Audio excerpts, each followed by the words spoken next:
ఆదిత్య అయితే ఆనంది దగ్గరకు వచ్చి ఇలా అంటూ ఉంటాడు. ఆనంది, మా తరపున వాదించడానికి మా అమ్మ ఎంచుకున్నది ఎవరో కాదు, అది నువ్వే.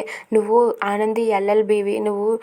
నీకు ఇంత మంచి ఆపర్చునిటీ వచ్చింది. నీకు మొదటిసారి ఇలాంటి కేసు వచ్చినందుకు నువ్వు చాలా గర్వంగా ఫీల్ అవ్వాలి ఆనంది అని చెప్పి అంటూ ఉంటాడు. అది వినగానే ఆనంది ఒక్కసారిగా షాక్ అయ్యి అలా ఉండిపోతుంది. ఏంటి ఆదిత్య గారు మీరు మాట్లాడుతుంది? నా బస్తీ తరపున నేనే వాదించమని మీ అమ్మగారు నన్ను మీ లాయర్గా పెట్టుకున్నారా?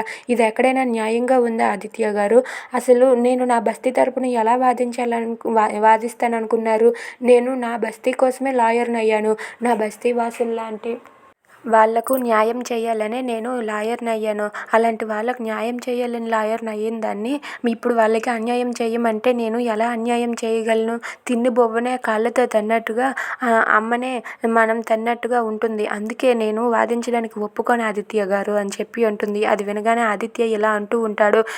ఏంటి ఆనంది, నువ్వు మా తరపున వాదిస్తావని, ఆ బస్తీని ఖాళీ చేయించి ఫ్యాక్టరీ కట్టిస్తావని నేను అమ్మకు మాటిచ్చి వచ్చాను. నువ్వు కానీ నన్ను కాదన్నావంటే మా అమ్మకు నేను ఇచ్చిన మాటని తప్పినట్టు అవుతాను. నేను మాట తప్పిన వాడిని అవుతాను. నీ చేతుల్లోనే ఉంది, ఆలోచించుకో ఆనంది అని చెప్పి ఆదిత్య అయితే అంటాడు. అది వినగానే ఆనంది అయితే, తప్పు చేశారు ఆదిత్య గారు, చాలా పెద్ద తప్పు చేశారు.